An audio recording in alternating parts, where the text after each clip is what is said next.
Hello, everyone. Thank you for joining. I hope that I'm audible to all of our attendees. So we are going to start the webinar now. On behalf of Balochistan University of Engineering uh, and Management Sciences, I welcome you all to commemorate the World Youth Skills Day today at 2001. I am Bushra Naeem. I work as Associate Professor and the Coordinator of SDGs at the BUITEMS. Over the past few years, Balochistan University of Information Technology, Engineering and Management Sciences have given a new vision and a distinct meaning to education. BUITEMS has fast grown to be one of the leading public sector universities of the nation. With our slogan of quality, excellence, and education, we are helping to address the basis of our future success and especially our youth. I announce with great honor that in recognition of the research, innovation, and scholarship undertaken in support of SDG, United Nations Academic Impact has appointed BUITEMS as the global hub for SDG 8 from 2018 to 2024. The SDG Goal 8 is based on the promotion of sustained, inclusive, and sustainable economic growth, full and productive employment, and decent work for all. I would now like to start the event by inviting our esteemed Pro-Vice Chancellor, BUITEMS, Dr. Faisal Ahmed Khan, for the welcome note. Dr. Khan is a Fulbright Fellow and he has been with BUITEMS since 2007. He received MS and PhD degrees in Electrical and Computer Engineering from Georgia Institute of Technology, USA, and he is a recipient of the British Council Momentum Award too. Please, Dr. Faisal, you can take the floor. Thank you very much, Dr. Bushra. Can I have my video? I'm trying to switch on my video, but it doesn't allow me.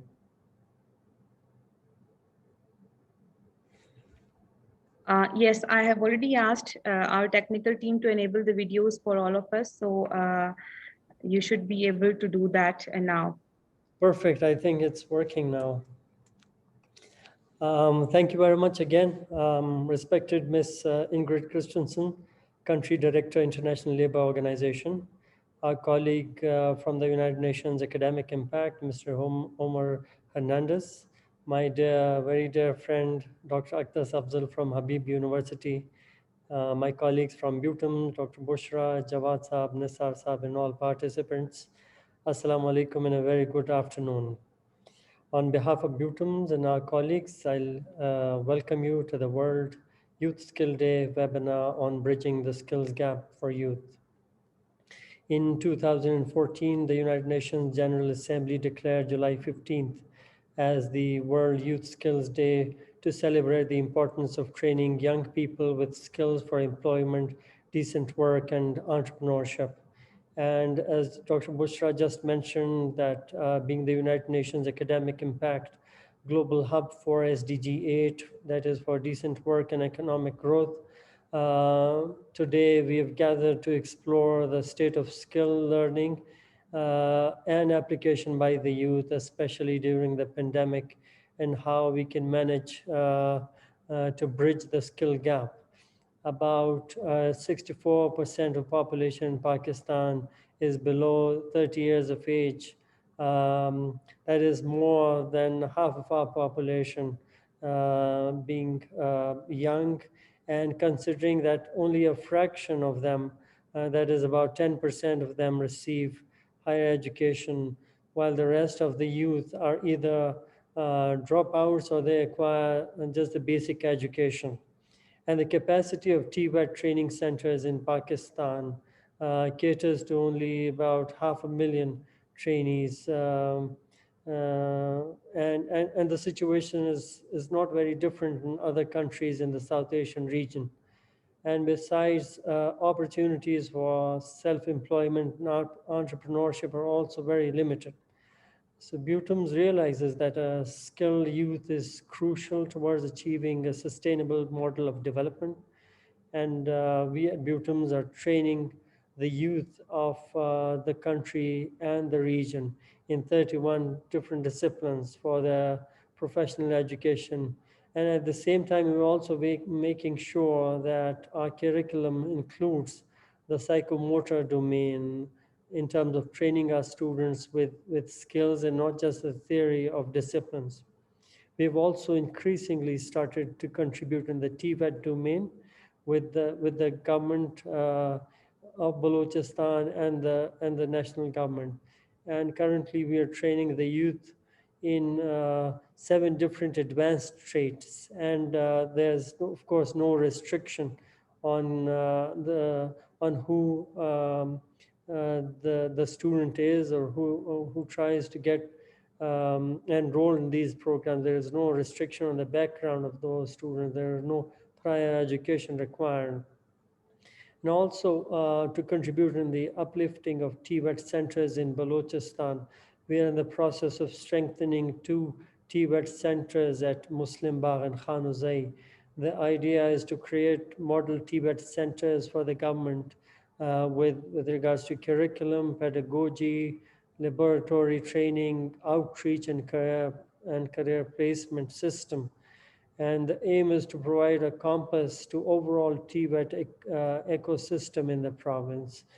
Last but not least, with our National Incubation Center, as my colleague Nasa will further talk about this, we are providing a platform under which we train the youth with entrepreneurial skills in a rigorous 6-month training and mentoring program.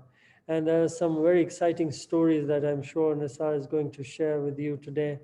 We believe that it is the youth with quality skills in education with which we can build a better and sustainable world. I would like to thank our eminent speakers and guests for sharing the importance of this cause with us. And we thank you all for your participation. Thank you very much. Over to you, Dr. Bushra.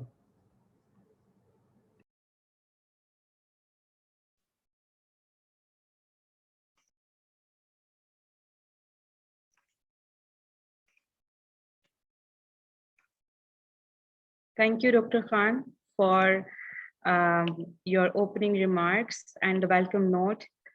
I would now like to start with the keynote talk, which is on ILO Global Framework on Core Skills. Our keynote speaker today is Ms. Ingrid Christensen, Country Director for ILO Pakistan.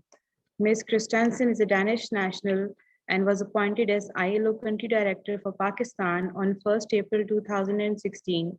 Prior to this, she held positions as Senior Specialist on Occupational Safety and Health at ILO Decent Work Technical Support Team for the East and Southeast Asia and the Pacific Regional Office for Asia and Pacific, Bangkok, and also at the ILO DWT for South Asia, New Delhi, respectively.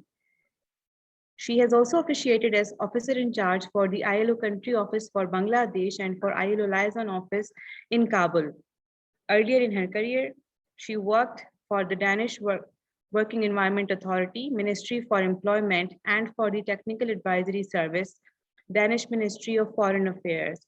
Ms. Christensen, thank you for joining us today. You may please take the floor. You will be given host rights so that you can switch on your video and also your presentation. But if you need any support, please let us know. Thanks very much. Yes, I would need a little bit of help. Now it's coming. Thanks very much. So let me just see if I can share that. No, I think okay. So first of all, I would like to thank the Balochistan University. Here it is. I think it is. No. No. Okay. Do you have the? I just need to find that as the presentation because it doesn't seem I can get that. Wait, hold on 1 minute. Oh, here. You might be able to see an option of share screen, which might be appearing in green. Yes, there it is. Yeah, and then if you click that one. Yeah, that is. Now it should come. Okay, so first of all, I would like to thank the Balochistan University of Information Technology Engineering and Management Science, BUITEMS as we know, for inviting the ILO to join your celebration of the World Youth Skills Day 2021 under the heading Bridging the Skills Gaps for Youth, Preparing a Skilled Youth in Pandemic and the Future. And I really want to also thank Dr. Faisal Khan and also you yourself, Dr. Busra Naeem, for organizing this event and all the other colleagues you have around you. My greetings go also to all the other speakers, representatives from governments, academia, students, social partners, education and training providers, and other national organizations and agencies. And I congratulate you again also for being the SDG Hub. So we're really, really happy to be with you today. The keynote speech I have sort of opted for. I partly have a few slides to sort of go with that, but I really opted for also taking a big part from my colleague who did a similar presentation in Vietnam earlier today. It's the Youth World Skills Day today. And the ILO is coming out with a new skills framework. So it's all new to us. And therefore, I really want to give you the newest of the newest. But I will also try to, as related to Pakistan, of course. So my thanks go to my colleague who prepared that as a part of this here speech. Just to say, which I think you all agree in, that promoting youth employment has been a top priority globally. And in the Asia and the Pacific, and also in Pakistan, there are seen severe employment contraction due to the pandemic. And that has made the situation even worse because there were also concerns about youth employment before. I think we can say that Pakistan has handled the COVID relatively well compared to many other countries, at least so far. And the impact might be different here as compared to other countries, even some of your neighbor countries. Nevertheless, let's look into some of the aspects which affected the global youth unemployment situation we have. And this is in particular relevant for Pakistan because, as you also mentioned, Dr. Khan, the Pakistani population is very young. More than 60%, I think, is over 30 years, or is under 30.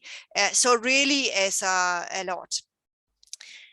There are negative impact of the COVID-19, and these may limit the learning opportunities for the youth, including apprenticeship.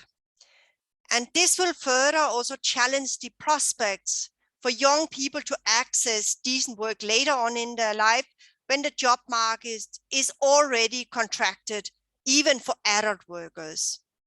Moreover, in Pakistan, we are facing the issue of you can say, access to basic education.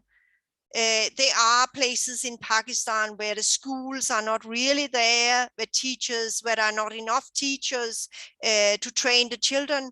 And we have another issue also, namely stunting, that are also preventing young people, the children, from really learning as best as they should, and that may impact them also later on in life.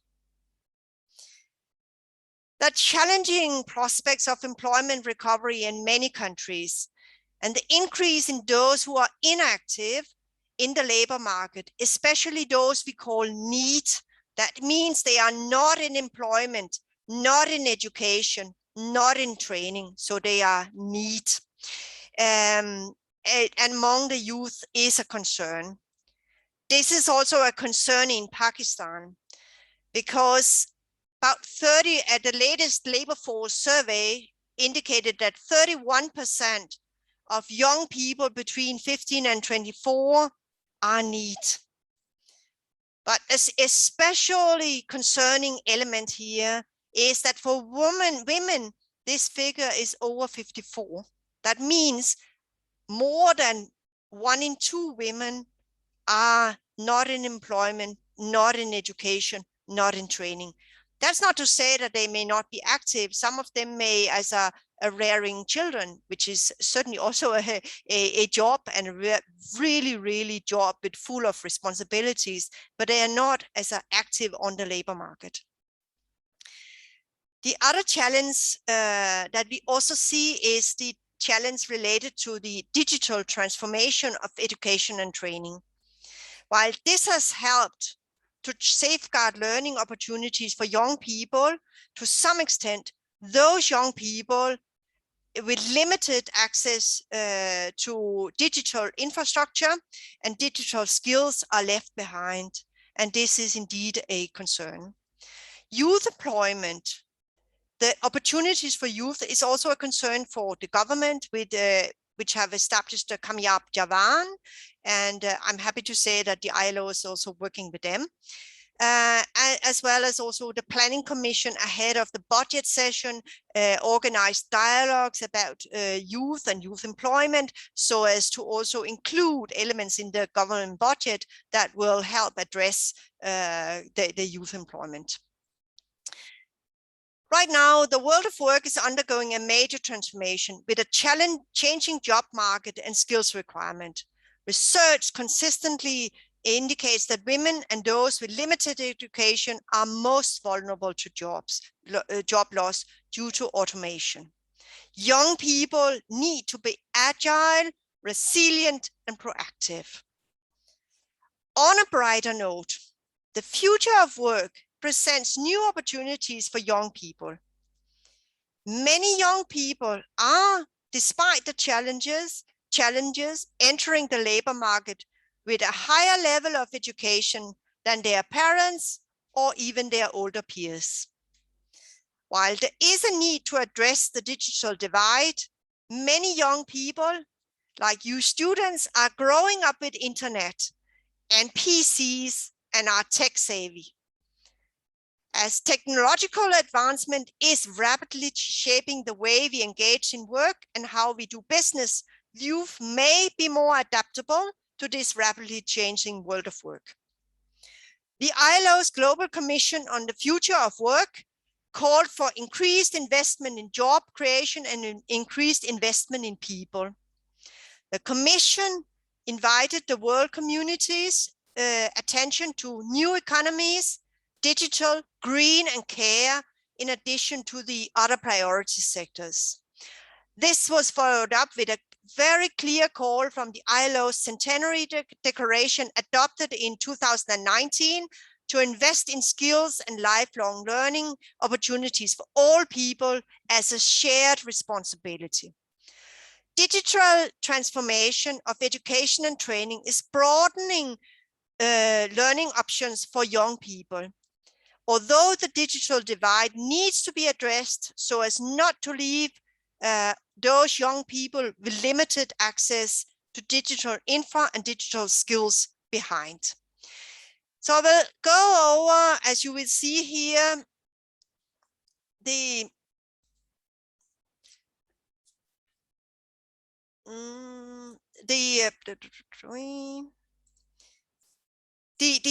key areas that we are looking at. Need for renewed commitment to youth employment.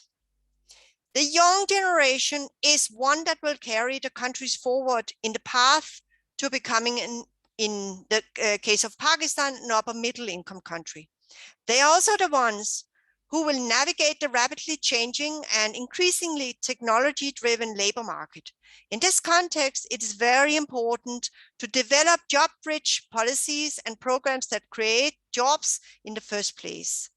Investing in priority sectors, including new economies, can create jobs, and governments have to prioritize those.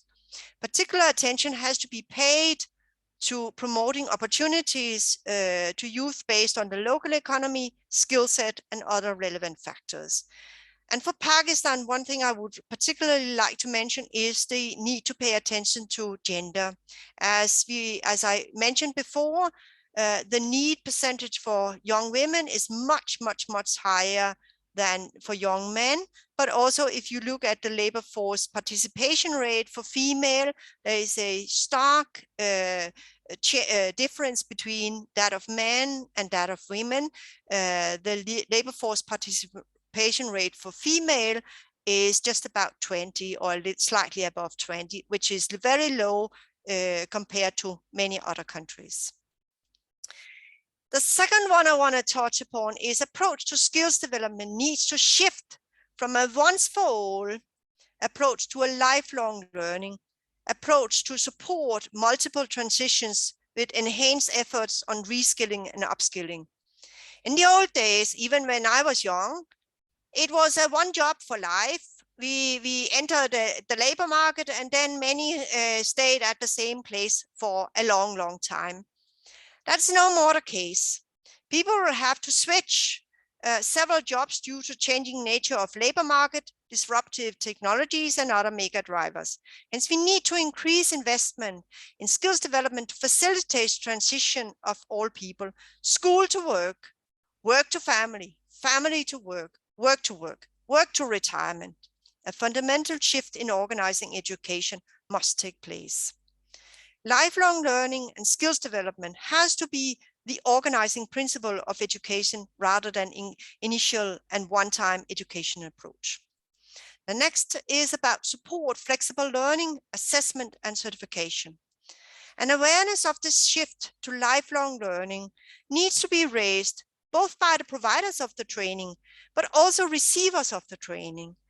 The way that skills training is provided needs to change so that people can work towards a higher level of qualification over time and by step, by accumulating short-term training and certifications as they seek to meet the needs of immediate employment opportunities. The skills system can develop credit transfer systems so that skills acquired for one occupation can be transferred to gain another occupational qualification. We need to support the preferences of next generation learners, including bite-sized learning, anywhere, anytime, at ease learning, counting towards qualifications that can be utilized in the labor market in a flexible manner. The next one concerns promote inclusive skills training and take non-formal and informal learning fully on board using digital technologies. We need to take particular account of people in disadvantaged situations. We also have to champion transformative change in promoting gender parity and equality in skills training. Advancement of digital technologies provide us with unprecedented opportunities for expanding outreach of skills training to rural and remote areas and to those who have other difficulties in accessing regular face-to-face training opportunities. For instance, young people with disabilities. The technologies can help us recognize non-formal, formally and informally acquired skills. This is an opportunity to significantly improve equity and inclusive inclusion in skills development. In order to support this, the skills system needs to improve to ensure a quality delivery of training, making it attractive to young people, and to certify such training on par with training that is provided through regular training-based programs. The fifth one concerns equipping young people with solid core transversal skills, because that's so critical to develop their resilience. In a recent conference in Europe, adaptability to change was identified as one of the most skills in demand, and I think that applies everywhere in the world. The rapid changes in the world of work require people to continuously update. In order to make this happen, core skills or transversal skills play a very important role.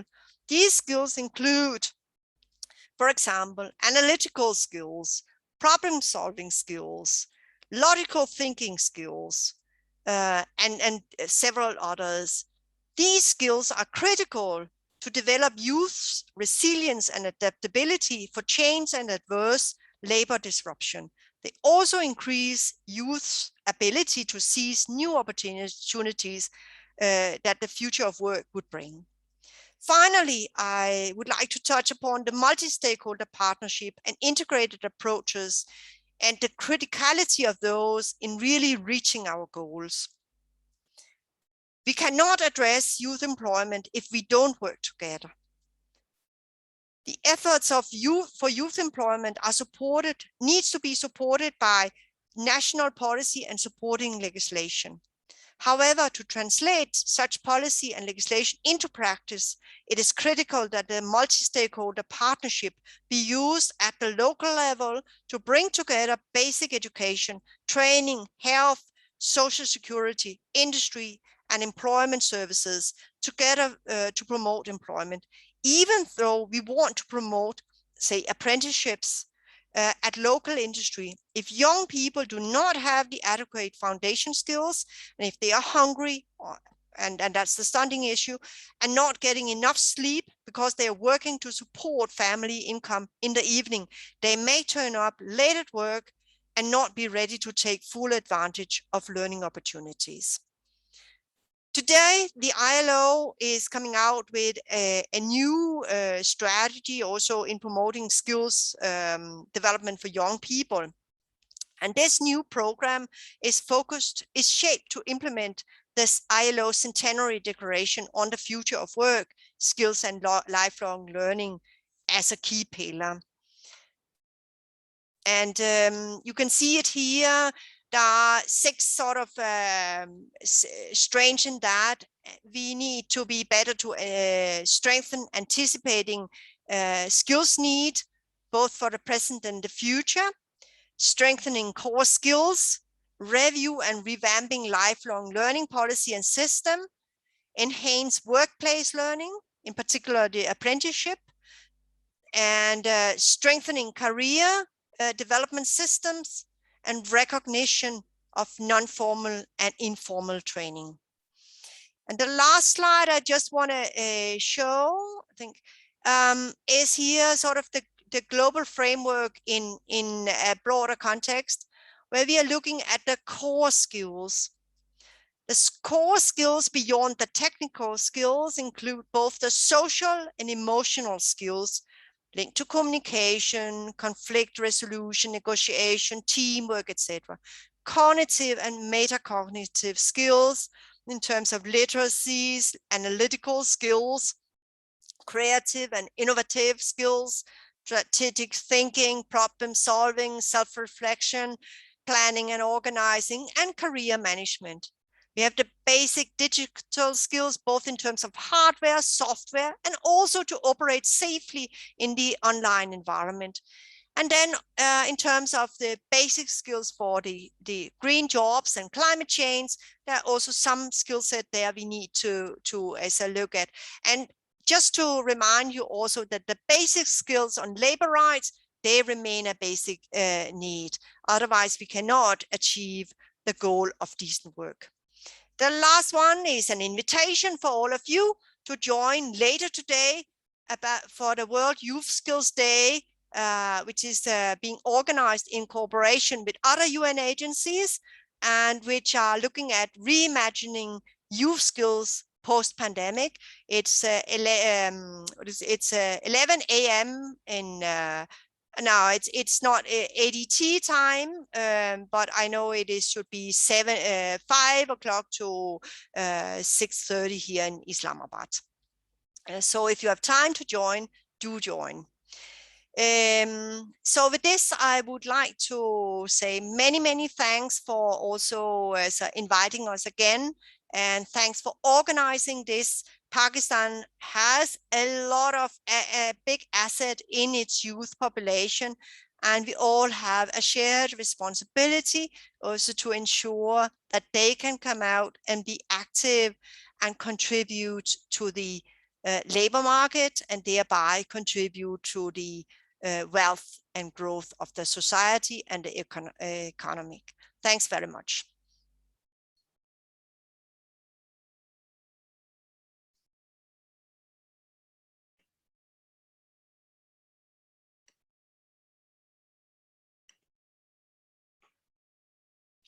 Ms. Christensen, thank you for a very inspiring presentation. And it was particularly interesting to know about the vision of ILO, about reimagining the youth skills post-pandemic, and also about the ILO global framework for the core skills. Thanks for taking out the time from your very busy schedule and joining us today. It was a pleasure to have you. We really hope that you could stay with us till the end of the webinar. So just in case our I will do. audience had any queries, we will be moving to the next section of the webinar, and I would like to invite my colleague, Ms. Seher, to moderate the panel discussion. Ms. Seher, please, you can take the floor.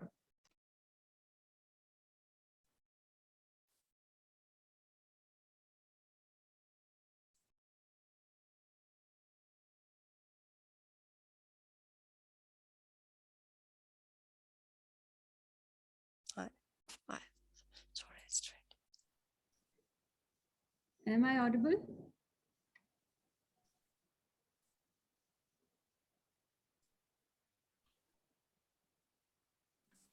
Yes.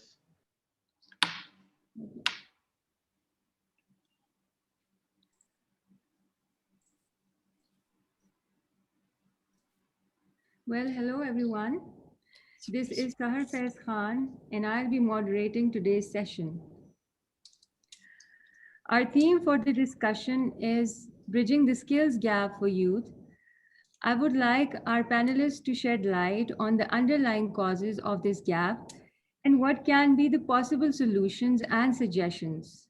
Moreover, I would like our invited speakers to highlight the initiatives that their organizations has taken to enhance the skills of youth in the backdrop of pandemic. We start with our first panelist, Mr. Mohammad Jawad Khan, who is joining us from US. Mr. Jawad is a PhD scholar at University of New Hampshire. He has served as the chairperson, Department of Economics at BUITEMS previously. He did his master's as a Fulbright student from Cornell University. He is a member of prestigious Environmental and Resource Economic Society, Psi Sigma Pi, and Northeastern Agriculture and Resource Economics Association, US. He remained a research consultant for local and international NGOs in the area of applied economics and data science. He has been teaching professional modules at National Institute of Management, Command and Staff College, and SBK Women University. He is an executive member of Fulbright Alumni Association, Balochistan. Sir, welcome. I can understand it is too early for you due to the time zone, but thank you for joining. Over to you, sir. Thank you so much, Madam Seher. And can I share my slide quickly so we can start the session? Okay. Just give me a second.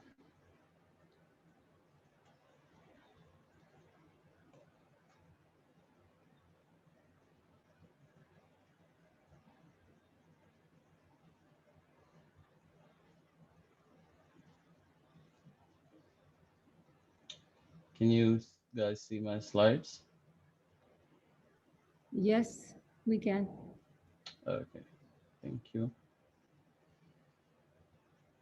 Okay, let's start. So today on this World Youth Skills Day, I would just like to shed light on some of the points that I found interesting.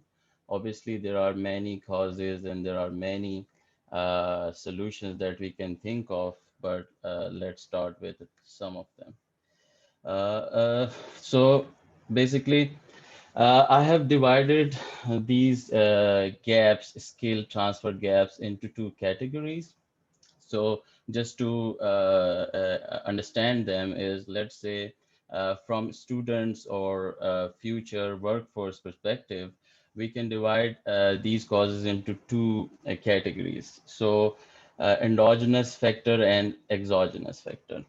So what is causing the gap right here? Okay, so if we talk about the endogenous factor, endogenous in a sense that these are the factors that can be or could be controlled by the future workforce or students when they are making their decisions for their careers. So let's say one of the problem that happens at the early beginning is whenever the student is picking up his career, so maybe they choose a wrong career. Sometimes whenever they are searching for a job or they are looking for a job, they pick a wrong job for themselves. And sometimes worst case scenarios both happens, right? So this is one of the problem that when you are going for a wrong degree program, when you are going for a wrong job, so obviously your skill sets will be having problems because you don't have that level of interest, that level of understanding of that specific area that you are aiming for. And this happens obviously because lack of understanding, lack of awareness, and lack of guidance. I'll look into it in detail further. So second, which I would like to emphasize on is also coming from the side of parental support. So parenting is taken very lightly here. Anyone just can call themselves parents, but this does not mean they are good at parenting. Parenting is also required at different steps and different levels. And especially this parental support changes when we talk about different genders, whether they are females and males and stuff like that. So this parental support is needed, but parents sometimes, and we can see in many of the times, they are not analyzing the strengths and weaknesses of their kids, and they are just aiming for something which obviously is not suitable for them. And obviously they ends up doing or making some wrong decisions for their future. Talking about exogenous factors which are not in the control of the workforce or future workforce, which is a student here. So in exogenous factor, one of a critical thing which is causing problem here is the examination or testing system. Whenever we are testing students or taking their exams, so the approach to test them is not based on what the skills they have developed during this course. Like we are not testing them on problem solving, analytical, critical thinking, or other skills which are needed for that discipline. Rather, we are testing them on content basis, right? So if they know the content or not. So that is the basic approach. So obviously, if the exam is about content, students will be just focusing on content rather than the application of why they are reading these contents. So obviously, again, this will hinder their skills that are needed for the that is the demand for that course. Another exogenous factor which is not in the control of student is that mismatch with the industry's demand. So whenever we are designing our courses, our curricula, or anything like that, so different institutes who are supposed to transfer the skills, whether they are university or other vocational centers, they are not considering what is the need of the market, what is demanded by the industry, and there is lack of communication with the industry. So again, this causes they end up transferring the skills which are not needed right now, or maybe they are the old game. So this causes a lot of trouble for the future of the workforce. So now let's talk about what can be the possible solution, what we can think about it. So endogenous factors, obviously, we need strong career counseling for all the students at various levels, whether it is from school to college to university. They obviously they don't have that much information. They will be following random people. They and even they don't have good role models to follow. So what will happen? So they cannot decide for themselves. So career counseling at school levels and also the business of career counseling should also be promoted so that they can anyone can go and visit the career cells and understand what is suitable for them. And obviously parents need a lot of awareness. Many mobilization sessions for parents should be conducted so they can understand the value of specific education, and they should also understand the strengths of their students, their kids, and not just focusing or aiming for some ideal environment or making them perfect. So these awareness scenarios and these awareness campaigns should be there. For exogenous factors, I'll discuss them in some other detail as well, but let's say the simple way is our examination system should not be focusing on output, but it should be focusing on outcome.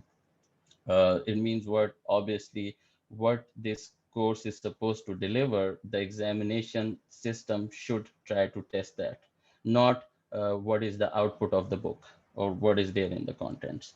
So there is a big change that need to be done in our system so that we provide proper incentive to students to capture the skills that is needed. Close ties with the industry. Obviously, industry is a stakeholder. So for every level, for any kind of planning, and we need the people of industry on board. We need market demand. We need to analyze all these things, what is needed, and we need to keep on upgrading the curriculum that we are teaching. It's not like just one time thing. You have provided them with this curriculum and that's it. No, these things, the world is changing. The skill demand is changing. As we can see in the pandemic, tech is coming up as a must know skill, but we need to keep on changing all these things so that we are up to the mark with it. And obviously, the switching between disciplines should be easy.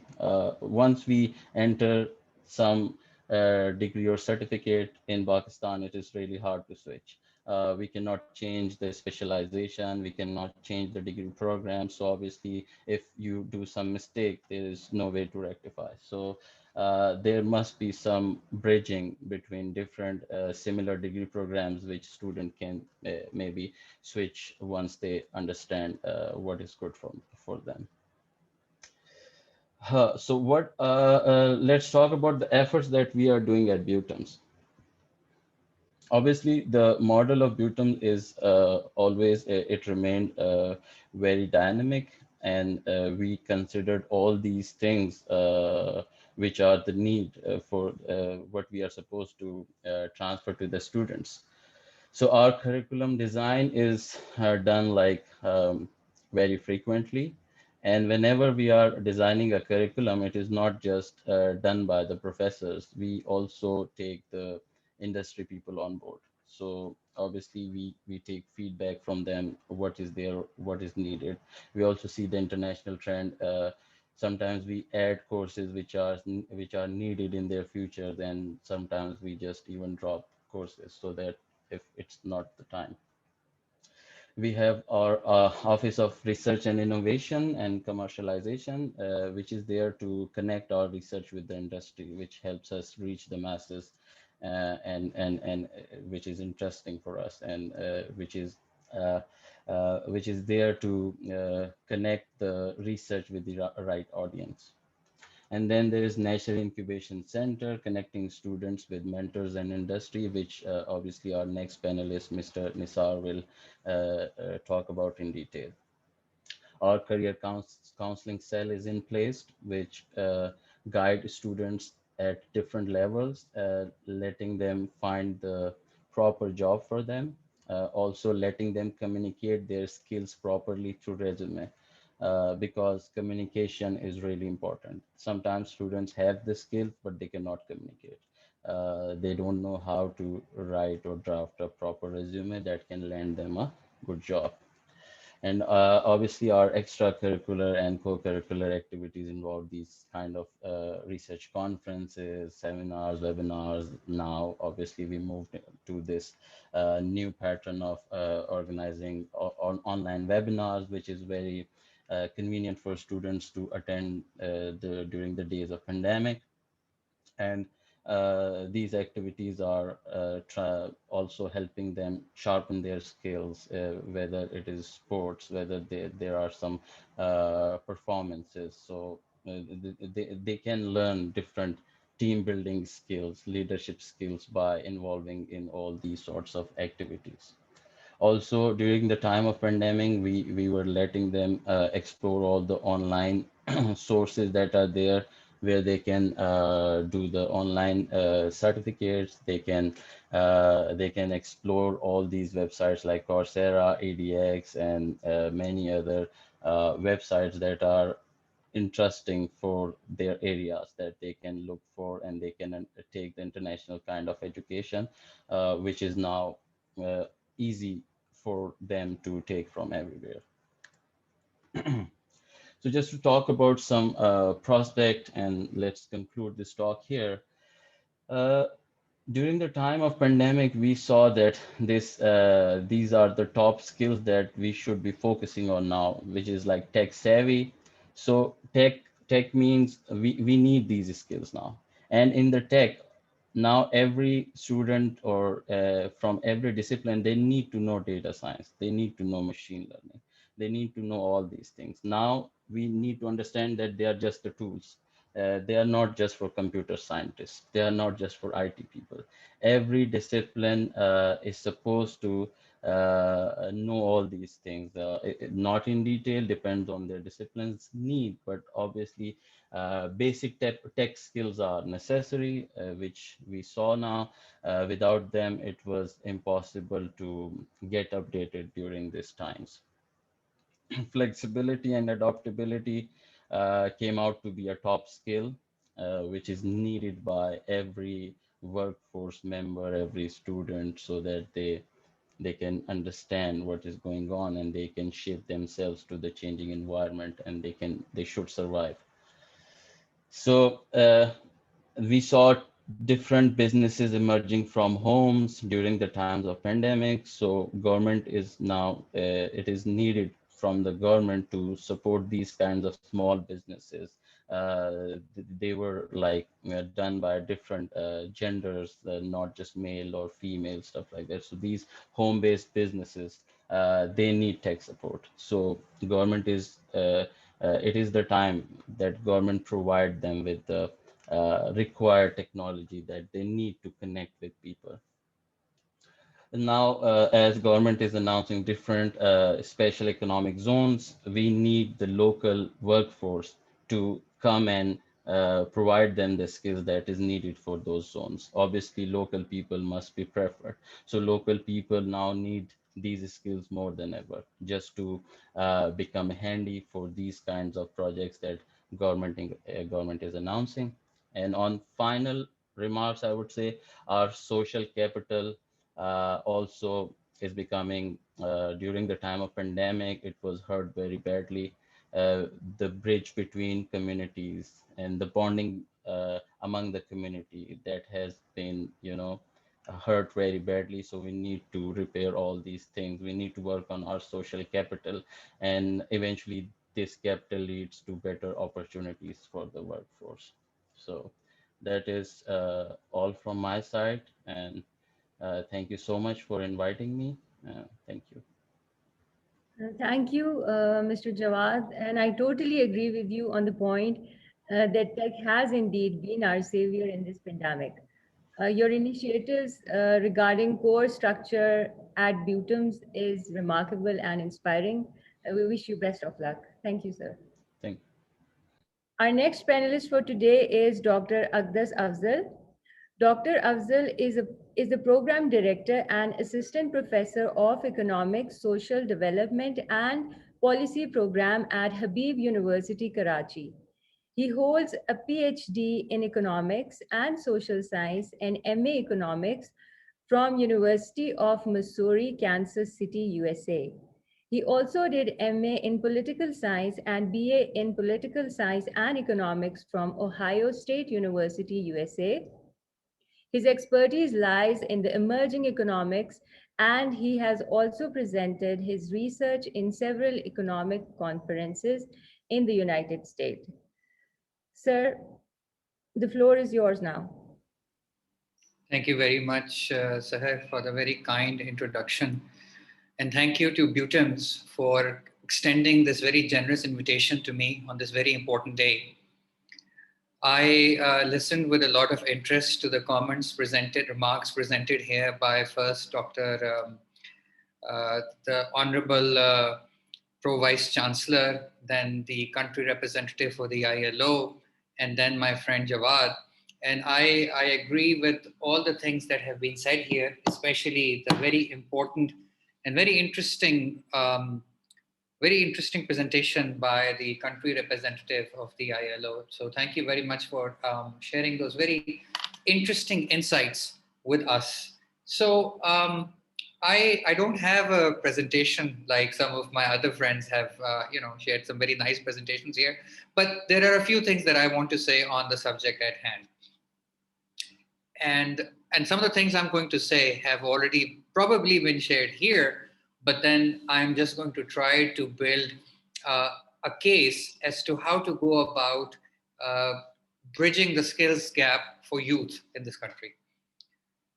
I mean, as we already know that Pakistan, we are a very young society, a very young population. If I'm not mistaken, the median age in Pakistan is about 20 years. So what that means in terms of statistics is that a full 110 million people,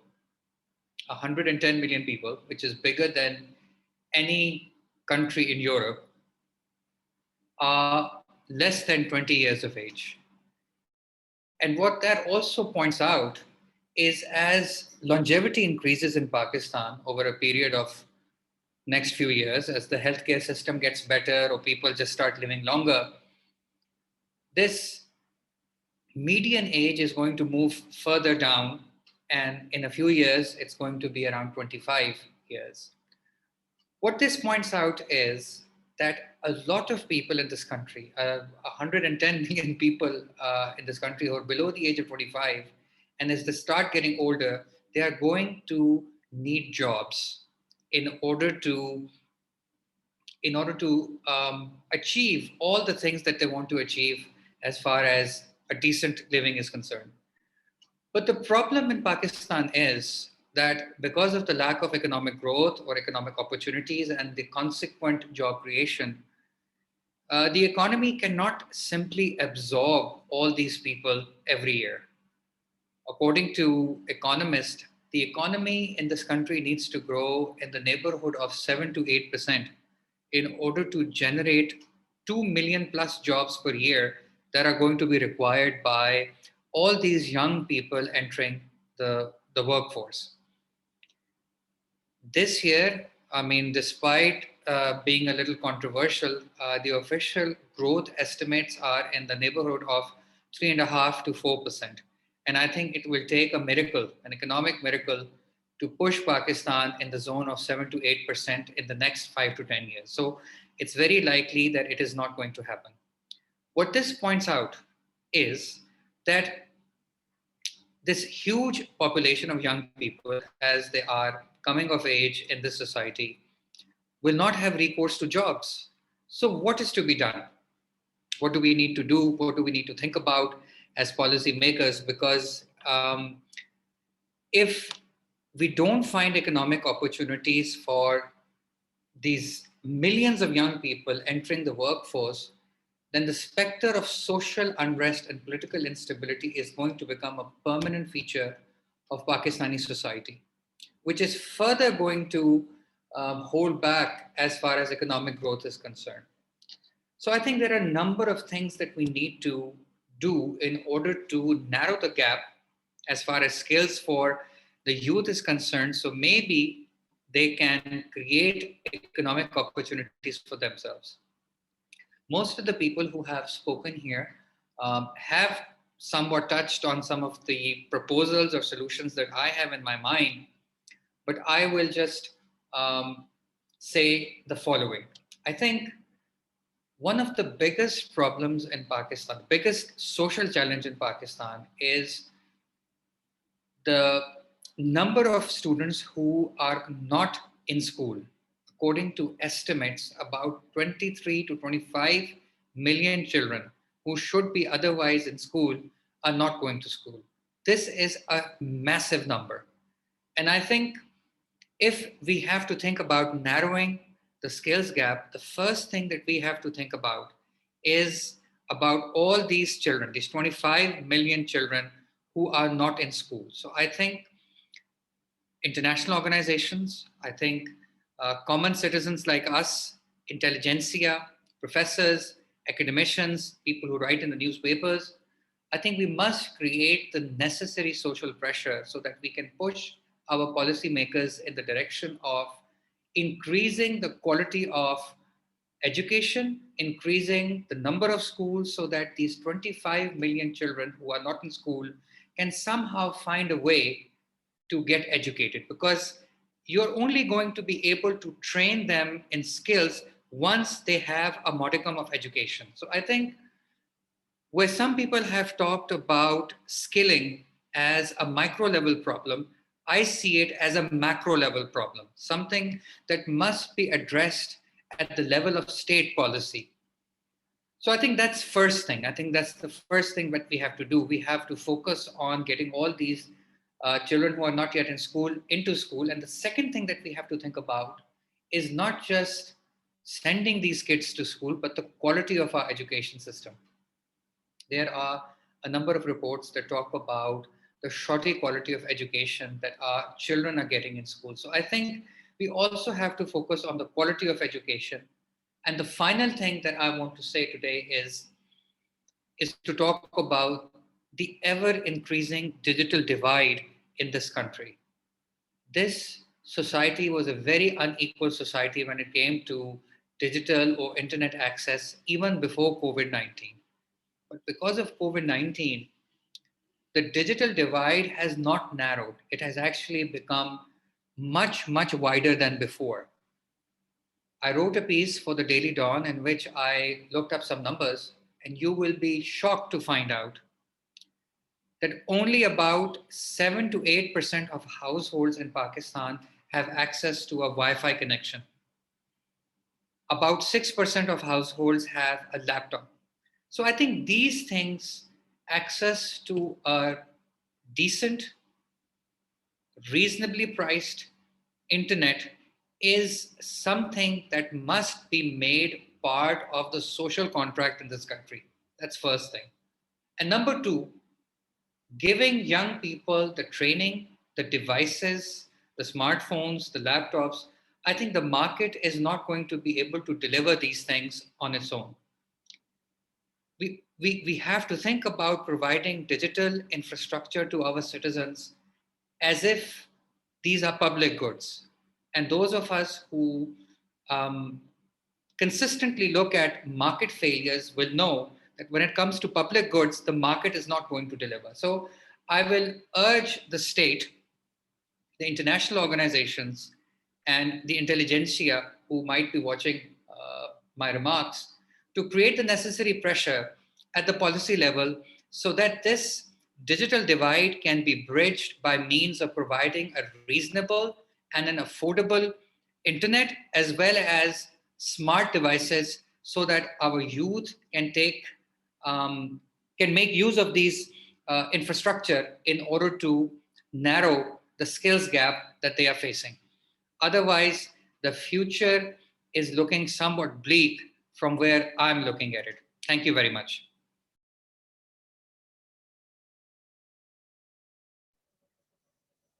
Thank you, Dr. Afzal. It was a wonderful talk and it was really stimulating, especially your perspective and analysis on policy making with respect to the gap in skill development in Pakistan. Thank you. Moving towards our final panelist, Syed Nisar Ahmed, Executive Manager, National Incubation Center, Quetta. He is a strategy expert devoted in supporting new startups and small businesses. Mr. Nisar has been supportive in providing crucial business consulting and direction services to startup and assists in the business plan development, product development activities, financial assistance, and product commercialization support. He is co-founder and executive manager of National Incubation Center, Quetta, the only business incubator in Balochistan. He has a certification in business incubation management from the University of Queensland, Australia. He is also certified UN consultant on supplier development program, USAID, and British Council facilitator on social enterprise development. He has remained Charles Wallace Fellow at Social Enterprise Academy, Scotland. Sir, the floor is yours now. Bismillah ar-Rahman ar-Rahim. Thank you for the introduction, Sahar, and thank you, Dr. Bushra, for inviting me. I think rest of the speakers, Jawad specifically, very beautifully talked about the first two questions, which is reasons for the gap in youth skills transfer and the potential solutions. And also, Dr. Akdas talked about a different perspective. I'll talk about one of the reasons why this gap is there, and that is lack of startup culture.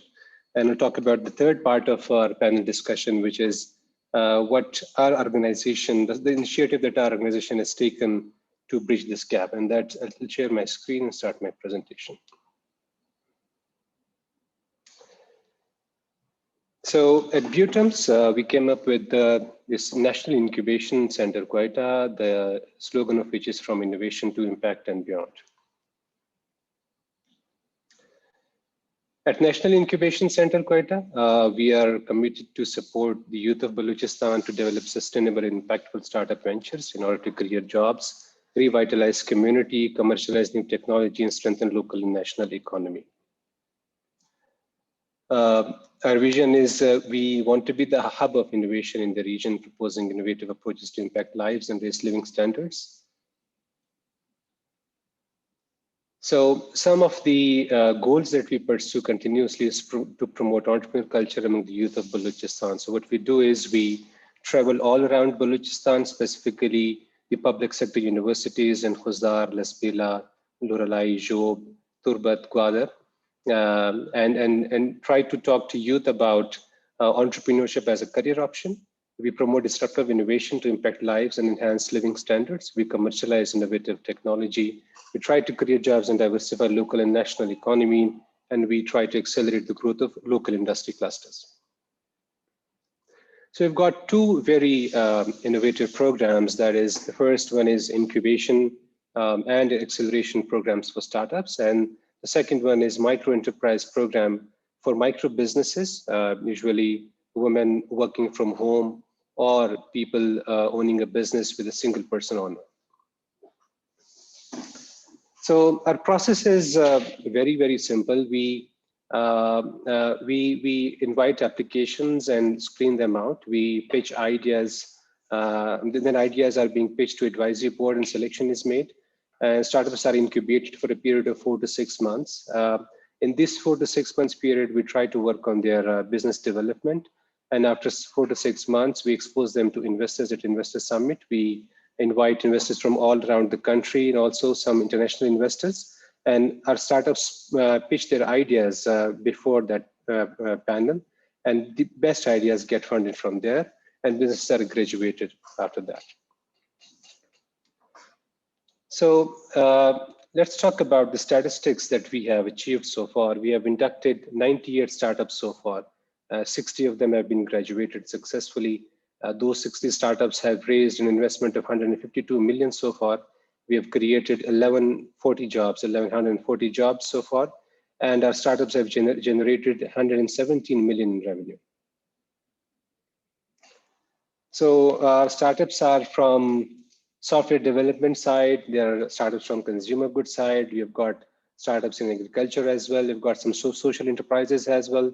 We've got 8 hardware development startups, and most of our startups are in services sector. And the ratio of male to female is in front of you. You've got 21 female-led businesses and 39 male-led businesses so far. So let's talk about a few of the success stories that we have produced. We've got Dream Tech as a software house, which has generated sales of 4.5 million so far. We have got Map Associates, which has generated 12 million sales so far. We've got Gultech. Gultech has raised 14 million in investment for product development. We've got Veeravan, which has generated sales of 7 million so far. We've got Delivery, another startup, which has raised an investment of 13 million. We've got Reliable Innovative Technology, which is a school management information system, which has done 150 plus projects so far. We've got Khanmart.pk, it's an e-commerce platform, and it has generated 7.08 million in investments so far. And we've got Joycation, which has developed 3 schools in rural areas so far. Our micro enterprise statistics are as in front of you. We have worked with 58 micro businesses so far. 40 of them are running their businesses successfully. They've created 700 jobs and they've raised 7.2 million as seed funding from our platform. Few of their success stories have got Dodge as a micro enterprise, creating 250 plus jobs in 4 of the districts of Balochistan. We've got Hope School.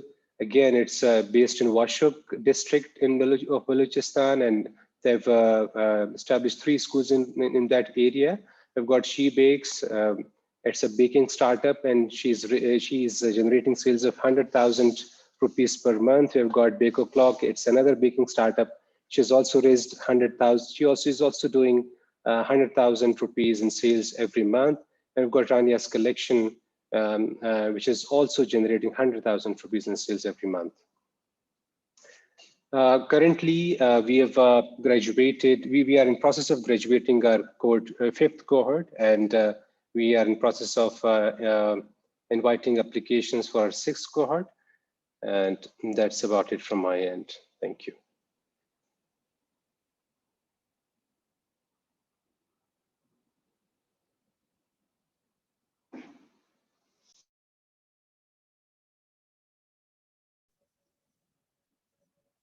Thank you, Mr. Nisar. Surely NIC is contributing a lot in bringing a positive change in Balochistan and opening new vistas for business ventures, especially for the students with brilliant ideas. Thank you, sir. Well, I'm very thankful to our panelists for providing such instigating insights. I hope that collectively we will be able to bridge the gap in youth skill transfer and be able to create more skill-based opportunities for decent work among the young generation. As we go along the program, I would like to reiterate that our future depends on the skill enhancement of our youth, where our students play a key role. The BUITEMS students from various departments have been trying to put in their little contribution towards the youth skill development during pandemic. Let's have a glimpse of students' activities to see their efforts.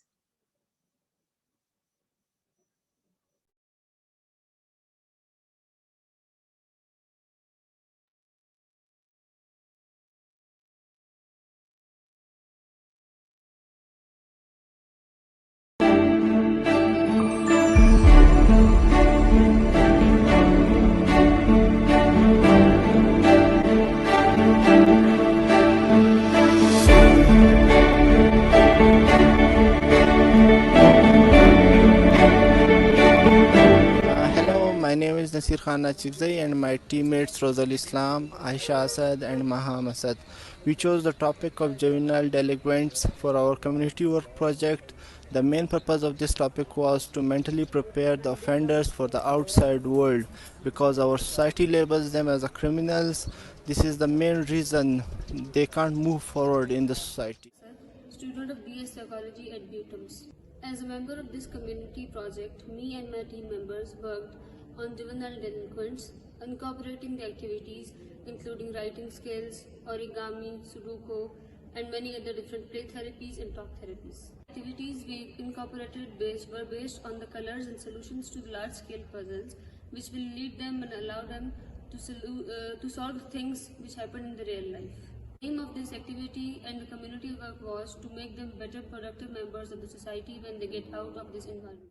Balochistan is friend of Psychology Department and from Balochistan University of Information Technology Management and Basic Sciences, Quetta. As the part of community work project, they answered productively in origami and crafts session. They were very interested to learn new things from writing skills. Juvenile delinquents were excited to play with the colors and drawing sessions. Therapy helped them to speak out their art. Everyone, I'm Maham. Working with the delinquents was a delighting experience, but there's a lot more work that needs to be done. There should be more co-curricular activities as well as fitness and sport facilities for them. We can provide them with therapy and counseling sessions and renovate their living spaces. We did everything we could, but our services doesn't end here. We'll continue to work with the delinquents as our volunteers from the campus will continue to help the delinquents in future. Thank you. Hello everyone, Assalamualaikum. It's Asya and these are my group members. We are doing our graduation in psychology. In previous semester we got our project to work on a community. So basically we chose our community to work on was transgenders. Why we chose this topic? Because these people are, or this community are the most marginalized people in our society, who are the most less privileged people in our society. And there are people who never think them as human beings. So in our first step, we had to know about their problems. So we met them, we discussed their problems, and we got to know every problem they face in our society. And the most or the main problem that they were facing was that they never got any opportunity for doing a decent job for themselves. So they were forced to do other jobs. So what we could do was to talk with our government to provide them any kind of opportunity to do their jobs. The Balochistan government responded to us and wanted to meet us to know the problem, and they wanted to make a draft on it.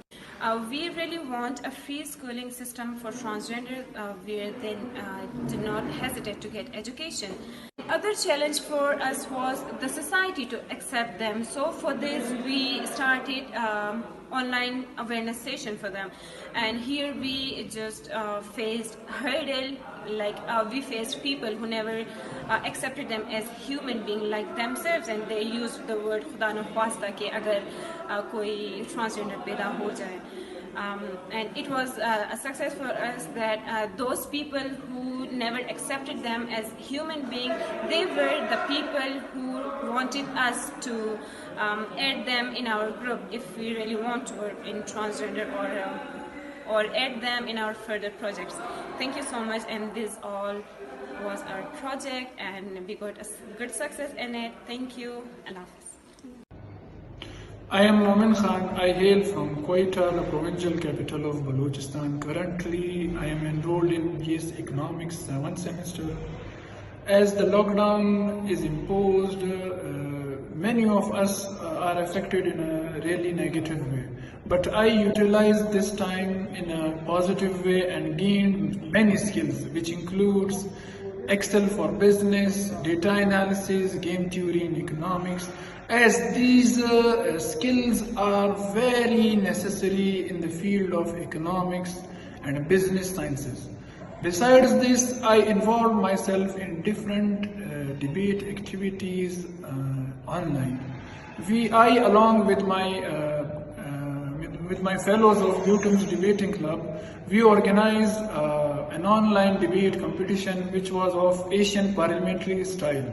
Besides this, I also got an opportunity to avail and got selected in studies of United States Institute, which is focused on leadership and public policy making process. Thank you.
In fact, COVID-19 was not a normal time. We lost gain and learn a lot during that time. Most importantly, it allowed us to go beyond the classroom, learn beyond the classroom, and apply whatever we have learned in the classroom. While we were already free and in the digital and online era, online age, I completed 3 online skill-based courses, which was creative writing, Excel, and about entrepreneurship. After that, I also took a part in practical work and learning. When I was free, so I applied for the Young Leaders Conference, which was an international conference, and fortunately I got selected there. Learning I gained from there, I implemented with my team here in Quetta and held a conference based on under students. After that, also participated in the Pakistan policy making competition and won the whole competition in economic and development policy. This was my entire learning in the COVID era, thanks to the COVID for all the opportunities, because I am sure I was unable before the COVID to do this and without the COVID. Thank you so much.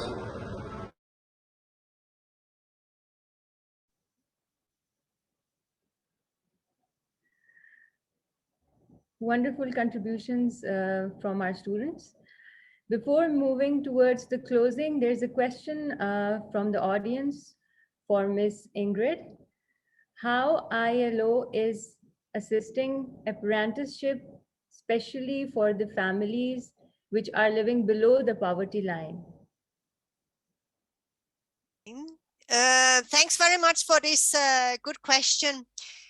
So what we are doing is, it's not so that we have a factory out in our backyard, but as we are supporting the government and also the social partners, employers and workers, to also discuss as a how to improve the options for, or use the options for as an apprenticeship here in Pakistan. So it's being discussed as with the government, for instance, Kamyab Jawan, and also other that what are the options, what are other countries doing, etc.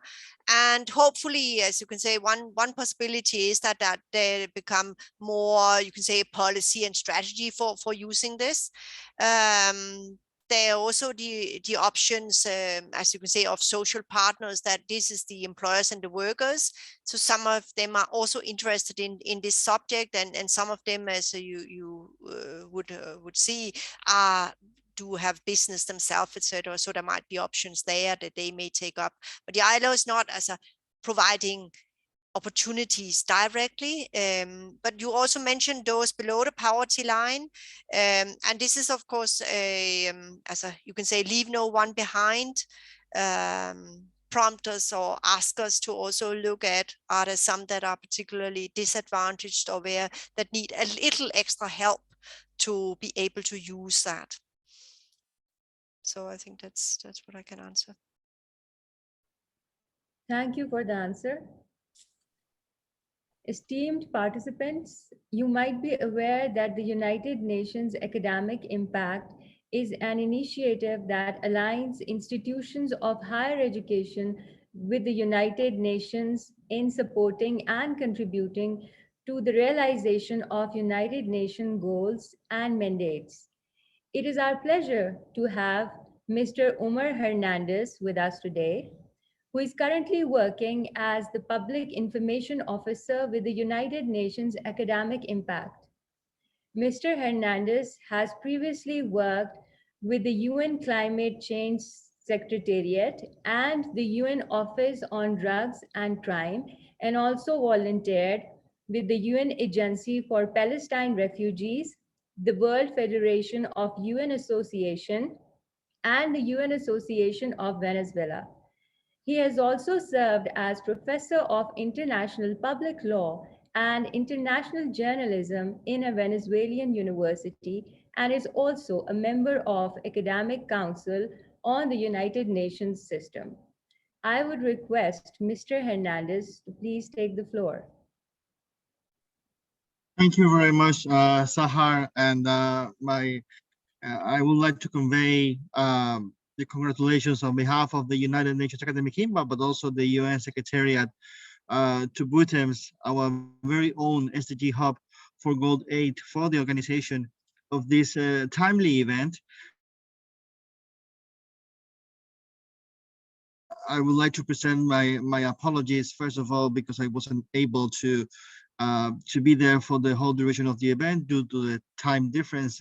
But I'm sure, and I have been hearing over the past few minutes, the interventions from those who took the floor. And it's really a remarkable opportunity. We, and not only we at the UNAI, but also we at the UN Secretariat, we want to take advantage, if I may say so, of the international days and commemorations, not only to remember and to recognize the importance of certain milestones and achievements, but also as an opportunity to create awareness, as an opportunity to create solutions. I think we can all agree that the COVID-19 pandemic has impacted us all. Actually, I'm speaking to you from my office, and I've just been coming to the office from last week. For more than a year, we were working from home, and now we're gradually returning to our offices. At least here in the city of New York, it's also you can see on the streets that businesses are gradually reopening, but it is very difficult, particularly in some countries that are facing tremendous and enormous economic and social challenges. So given the impact of such a global pandemic, of course, it is now imperative, it is more relevant now than ever before to discuss what the youth has to do with this. What role can we entail?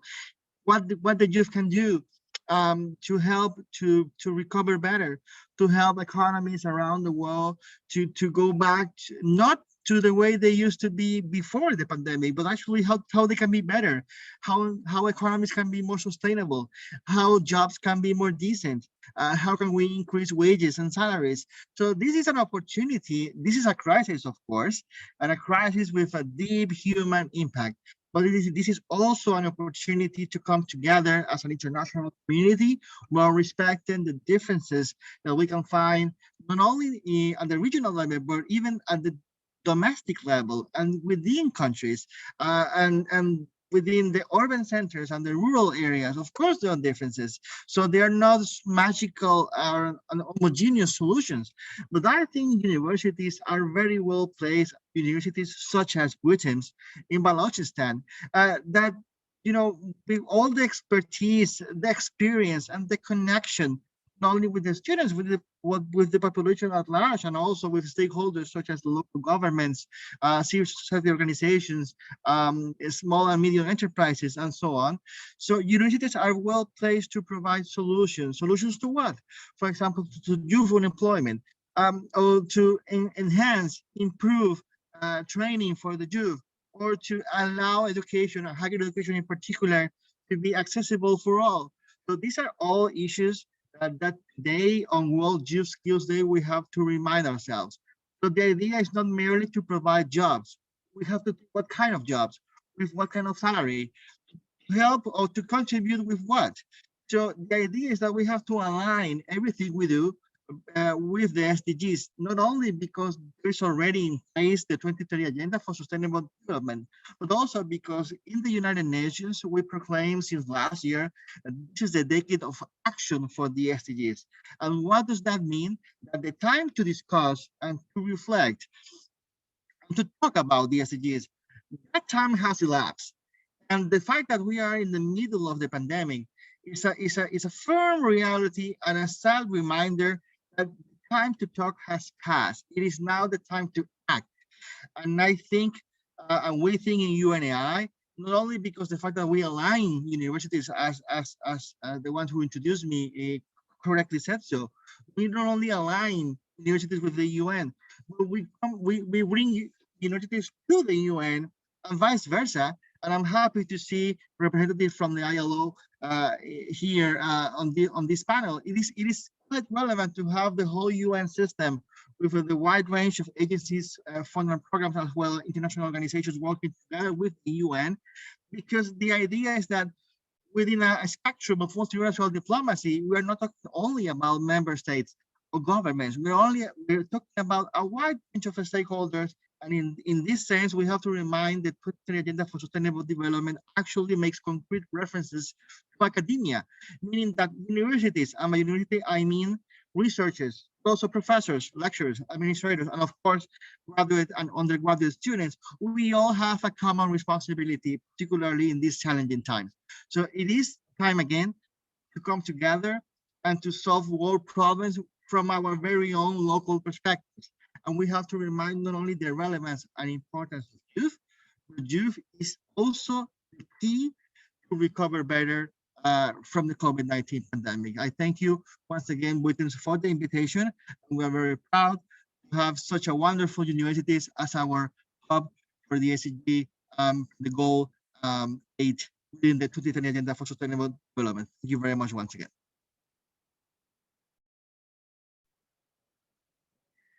Thank you, Mr. Hernandez, for sharing the initiatives, action plan of SDGs, and your presence. We really appreciate your efforts. Now I would request all the panelists to switch on their cameras for a memorable photograph. I'll count till 3.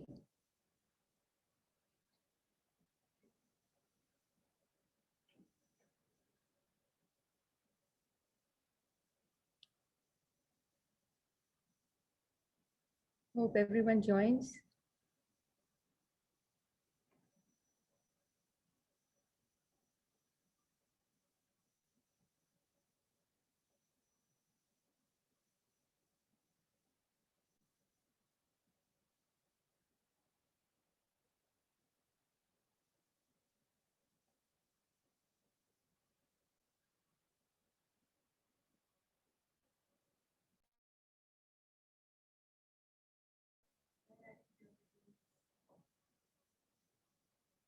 One, 2, and 3.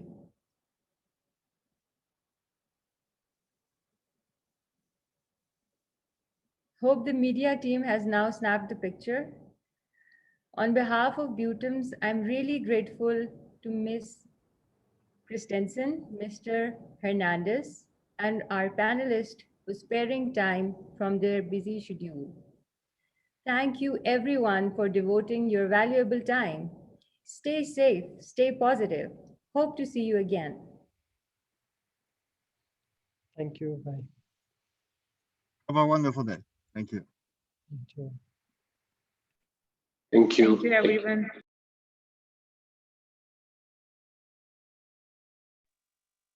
Thank you, Bushra.